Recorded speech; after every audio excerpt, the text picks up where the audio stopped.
90. Holy Ghost filled you with Singalikate. I live the high life cause I'm heavenly minded. Hold up, I'm a 90s baby. So really, you made me walk up to you and you don't subscribe to the channel? Make sure you hit the subscribe button, like the video and share it with someone. I know you will. Righteous like so wicked. Righteous like no wicked. You righteous like so wicked. Righteous like no. Well, some of the images from the streets, as you can see, that picture trended for almost like a week, if I'm not mistaken, when this event took place.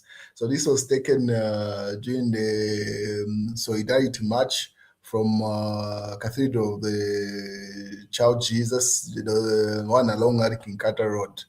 After Archbishop Banda had done a service there, then nuns and congregants walked with him to the Drug Enforcement Commission offices, where he was being investigated for that Toyota Hilux that is alleged to have been given by the late President Edgar Chagalungu, which was a ZRA property. I'm sure you remember all the shenanigans that happened.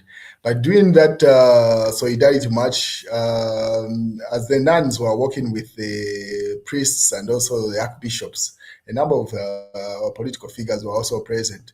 The police obviously had a confrontation with that sister, and she checked them. The number of sisters that were there had a one-on-one with the police, and one of them here, according to Grandstone Television, Zambia, they say, fearless little servant sister of the Immaculate Conception, Sister Elizabeth Piri, confronting Zambia officers who prevented the nuns from accompanying Archbishop Banda into the deck offices.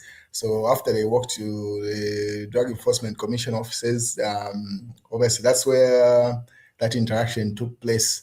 And the nuns were not happy. If you remember, this was the time even Fred Member, when he said, I'm a lawyer, where they had said only the Archbishop's lawyers were allowed to come in. And Fred Member said, I'm also a lawyer, which he is anyway. And according to Grandstone, they say they allege, government requests Vatican to recall Archbishop Banda. So this back and forth, this statement has not been confirmed by government or otherwise, but according to KBN, which has been posted by Grandstone Television there, they say the United Party for National Development, UPND government, has requested the Vatican to remove embattled Archbishop Banda from the Lusaka Archdiocese, according to sources. So foreign affairs sources have disclosed to KBN TV that the ministry has raised a diplomatic exchange note verbal to the Vatican, raising government's displeasure with the conduct of Archbishop Banda, whom they have accused of being political. And yesterday, Vatican representative in Zambia, the Nuncio Archbishop Jane Percy, spoke to President Hakainde Hichilema. Sources further revealed that without disclosing the contents of their discussion, sources say government wants Archbishop Banda recalled from Lusaka, as he was deemed to be disturbing government and would not be wanted in his current portfolio in the run-up to this year's general elections. And according to sources, an arrest of Archbishop Banda is imminent, but government is willing to stop the process if he is recalled from Lusaka. So those allegations have been put towards the UPND, according to KBN and Grandstone Television there. Say there was a discussion at State House. I'm sure they say he who that accuses is the one that has to prove. So I'm pretty sure Ministry of Information or something is going to try to get that information from those television stations. But these are some of the images that were taken during the street Solidarity March.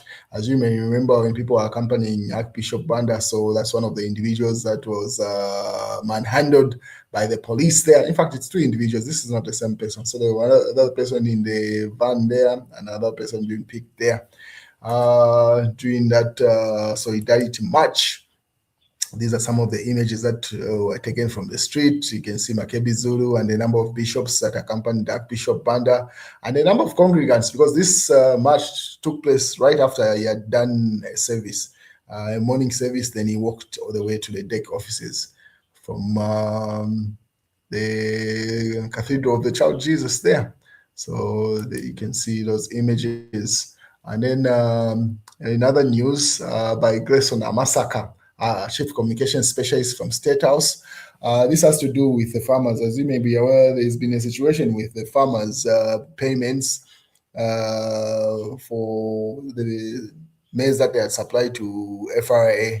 And just a couple of hours ago, there's a video that was trending where one of the peasant farmers was manhandled, and he was bleeding, and he was trying to break down the gate after he was beaten up. So those images are what have prompted probably this statement. So according to George Mutonga, he says he posts Grayson Masaka's statement, Chief Communication Specialist, State House, Wednesday, 14th January 2026. We have been conducting nationwide checks to assess progress in payment of farmers for crops supplied during the last farming season. In this regard, I have personally engaged the Permanent Secretary at the Ministry of Agriculture, who has confirmed that government has released all the funds earmarked for farmer payments. Reports from the field further indicate that the payments are indeed reaching farmers, although the process has been slower in some instances due to the sheer volume of beneficiaries that the implementing institutions are required to process. It is important to note that we have a Republican President, Hakainde Hichilema, who does not shy away from acknowledging challenges and offering apologies where delay occur. This was clearly demonstrated during the period of ZESCO electricity load shedding, when the president openly apologized to citizens and took responsibility on behalf of government. The same humility and openness has characterized his engagement in the delay of farmer payments. On this matter, President Hakainde Hichilema has consistently explained that government did not fully anticipate the exceptionally strong response by farmers who delivered a historic bumper harvest, despite having emerged from one of the most devastating droughts in recent memory. While this success reflects the resilience of our farmers, it also places an unprecedented pressure on existing payments and marketing systems. In response, government is now developing a more sustainable and efficient crop marketing framework that moves beyond the sole reliance of the Food Reserve Agency, FRA. Those who are fully informed, including some of our critics, are well aware that the FRA was not originally established as a crop marketing institution.